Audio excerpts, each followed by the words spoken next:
Francis, ayer y hoy, aprendiendo del pasado, de Francis, ayer y hoy. El poder real y el poder escondido detrás de la realidad parece siempre que es el mismo, pero no lo es.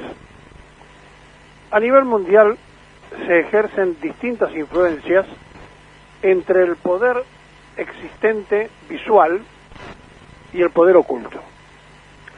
Y dentro de esta tarea, cuando alguien debe ejercer el principal empleado público, que es ser presidente de la nación, ese empleo público significa ante la sociedad el ejercer el poder pleno del voto ciudadano. Pero están los condicionantes del poder mundial. Y el poder mundial se ejerce no solo con lo que vemos, sino con lo que no vemos. Hay un poder que ejerce muchísima presión en lo económico, en lo político, en lo militar, en lo social, y ese poder existe. Mañana, en Estados Unidos, parte del poder mundial se pone en juego entre demócratas y republicanos. No es que vaya a variar mucho la situación argentina, porque en realidad los estadounidenses nunca han mirado el patio trasero y ahora están muy preocupados porque aparecieron los asiáticos, los chinos, y empezaron a mirarlo, y no solo a mirarlo, sino a penetrarlo económicamente, porque China se ha transformado en una potencia capitalista universal. Y entonces ahora la política de mirar lo que pasa en el patio trasero no puede estar sujeta a tres normas que le interesan a ellos, que es el tema del narcotráfico, porque Estados Unidos tiene un alto consumo, y entonces ellos están preocupados no porque no entre la droga, sino quién maneja los carteles de la droga, porque la DEA es eso, es la administración económica del negocio de la droga. Le preocupa, por otro lado, a los norteamericanos el tema migratorio, porque saben que muchos hispanos parlantes del continente van a buscar mejor fortuna allí, y entonces ellos se encuentran con un estado económico vulnerable, y le preocupa en realidad la penetración china. Pero no tiene una preocupación el gobierno norteamericano, sea de un color o del otro, de realmente establecer vínculos que fortalezca a donde ellos pertenecen, que es el continente americano. No, la verdad que nunca les interesó. Ellos miraron desde el norte de América un poquito hacia Canadá y el resto de Europa. Y después tenemos el caso de los rusos, que evidentemente, después de la desaparición de la Unión Soviética, perdieron el poder gravitante. En la Argentina los rusos hicieron gran cantidad de negocios en época de las dictaduras militares. Estuvieron muy vinculados a la ANUNCE, muy vinculados a Viola, muy vinculados a Videla, e hicieron grandes negocios. Y después decayeron, pero también tuvieron penetración, y tuvieron un diario durante mucho tiempo que los representó, que fue el diario Clarín, en función de ese proyecto internacional de una Unión Soviética que empezaba a deshilacharse.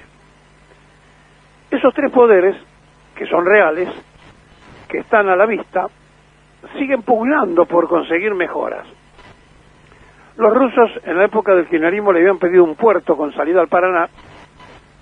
Con Néstor Kirchner estuvieron negociando, no llegaron a nada. Con Cristina se hubo promesas y no llegaron a nada. Y de golpe los rusos fueron sorprendidos cuando Cristina le otorga una base, aunque no lo digan, es militar, en el sur argentino, a los chinos. Los rusos quedan descolocados y dicen, bueno, los chinos ganaron la pulseada con el kirchnerismo.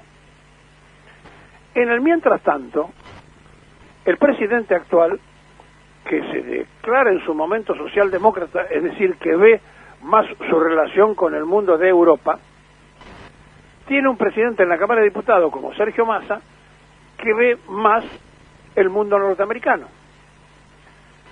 Y Cristina movió de vuelta las fichas, hizo que empezaran otra vez a negociarse con los rusos ante lo que empiezan a estudiar en el gobierno, que cualquiera de los países son imprescindibles y necesarios. Los chinos por el tema económico, del convenio con los yuanes. Quiero recordarles a todos que el negocio con los chinos lo abrió Franco Macri, y se lo abrió para el kirchnerismo, y se lo abrió, por supuesto, para su hijo, que fue el primer negociador con los chinos e iba a un porcentaje de todos los negocios que se hicieran con los chinos.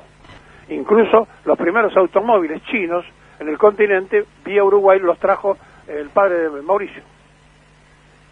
Además de estas cuestiones que estamos tratando de clarificar, se empieza a jugar una batalla en su momento que pierde la Argentina para colocar a uno de sus hombres, a Gustavo Vélez, en el BID. Y por primera vez el Banco Interamericano de Desarrollo tiene un norteamericano, pero además de Trump. Es decir, si mañana ganan los demócratas, el presidente del Banco Interamericano por 5 años es un hombre que responde a Trump. Por lo cual, para el presidente demócrata, imaginariamente, sería un problema para su relación económica con el continente. En el mientras tanto también se hizo un primer vínculo con el Banco Asiático que reemplaza al BID, donde están los chinos atrás, y que hace exactamente lo mismo, o sea que presta dinero a los países emergentes. En este movimiento, sorpresivamente fue y volvió de Rusia la viceministra de Salud, porque el presidente de la Nación le dijo, anda urgente, porque está todo arreglado, Cristina lo había arreglado con el embajador ruso, para que te reciban allá para ver el tema de la vacuna rusa. No le gustó al ministro de Salud, porque el ministro de Salud juega con Sigman, aquel muchacho que alguna vez fue del ERP y que hoy maneja un laboratorio, y que está con la vacuna inglesa. Pero lo cierto es que Fernández lo mandó porque quiere tener abiertas todas las negociaciones, porque él calcula que en marzo en la Argentina se va a poder vacunar. Todo esto pasa en un momento donde tenemos muchas dificultades internas, pero el tema de la política exterior hay que empezar a leerlo, porque estamos pendientes de una elección que no va a modificar mucho, que es la norteamericana. Pero igual queremos saber, evidentemente, cuál es la circunstancia y cuál es la influencia a nivel mundial que puede tener un partido o el otro partido. Sobre todo en el conflicto con Venezuela, porque Trump sí o sí va a retomar eso con mucha potencia, y los demócratas quizás lo hagan con menos intensidad. Pero ellos están preocupados por otra parte del mundo, están por el Medio Oriente, están preocupados por los problemas de Afganistán, están preocupados por otras cosas. La verdad, no miran para acá. Y los chinos empezaron a darse cuenta que ellos necesitan comida, y que los países que le pueden suministrar comida, no solamente la soja que le vende Argentina y Brasil, sino el resto de las cosas que ellos precisan, están en esta parte del mundo. Y quieren jugar intensamente, pero ahí viene la discusión interna en el gobierno diciendo, ojo, que a los chinos no te lo saca más de encima. Los chinos no son fáciles de manejar. Además, ellos tienen todas las cosas calculadas por 100 años, hacen cálculos a largo plazo, etcétera, etcétera. Y entonces recompusieron una relación con los rusos que estaba dormida. Y esta relación con los rusos tuvo un interesante proyecto de abre puertas, usándolo Alexander, el filósofo ruso que vino a la CGT, que charló con nosotros varias veces y demás, donde vino con una cuarta teoría ideológica, y se terminó comprando la tercera posición de Perón, y ahora sale a hablar entonces de la posición de Perón. Bueno, ese hombre que pertenece al sector de la inteligencia de las Fuerzas Armadas de Rusia es el abridor de puertas que permitió a Putin empezar a mirar otra vez para la Argentina.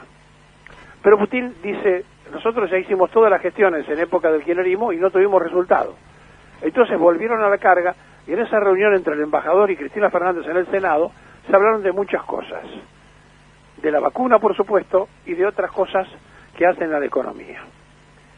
Ahora, es muy difícil que el poder visual y el poder real puedan ser coincidentes.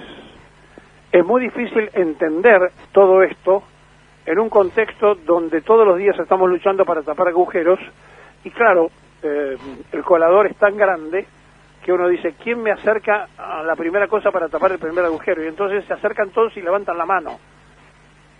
Créanme que en esa fila están primero los chinos levantando la mano. Pero aquí hay un cierto temor, desde la oferta famosa de los cerdos, pasando a todas las cosas que los chinos están proponiendo, diciendo, ojo, que una vez que se metieron, es difícil su manejo. Estas cuestiones que pasan todos los días llevan también a errores, como el cometido por el ministro de Defensa Rossi, creyendo que podía negociar, desde el mes de julio viene negociando, una compra de aviones de caza bombardero, 10 en total, por $400 millones, con los de Corea del Sur, como si los coreanos del sur fueran fabricantes del avión, realmente son armadores del avión. Y los productos que usan para armarlo son de origen norteamericano e inglés. Después del Tratado de Madrid, donde se habló de una ficticia paz entre Argentina y Gran Bretaña, nuestro país fue bloqueado internacionalmente para armarse. Todo lo que se llama el mundo occidental recibió órdenes de Estados Unidos, a pedido de Gran Bretaña, de no venderle ninguna clase de equipamiento si no lo autorizaban ellos. Pero además de esto, también dijeron de que no están absolutamente en acuerdo de que Argentina tenga ni siquiera un solo avión de combate por la pericia demostrada por nuestros aviadores en los combates. Bueno, por supuesto el ministro de Defensa quería comprar aviones, pero esos aviones no los va a poder comprar en Corea. Si lo compran los rusos, podremos llegar a manejar cierta información, pero hay una dependencia tecnológica. Si lo manejan, compran aviones chinos, exactamente lo mismo. Ahora, la dependencia tecnológica va a existir siempre, porque en realidad estos aviones coreanos que querían comprar, que es algo así como el Mirage, son los Pampas argentinos un poco más elevados con la tecnología de futuro.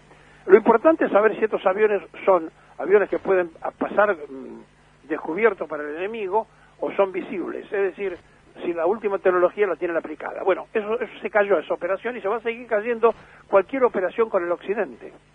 Entonces a la Argentina le quedan dos caminos: activar con intensidad el proyecto nacional de desarrollo de aviones de combate, o comprar aviones chinos o rusos, o de otra intención, que tampoco hay certeza de que tengan posibilidades técnicas de avanzada, que pueden ser franceses, que también se los van a bloquear, y que pueden ser de alguna otra fabricación, pero repetimos, en el mundo occidental, olvídense, porque eso está pactado entre Estados Unidos y Gran Bretaña para evitar el reequipamiento y armado, sobre todo de aviones, de la Argentina. Pero además, los chinos tienen otro problema.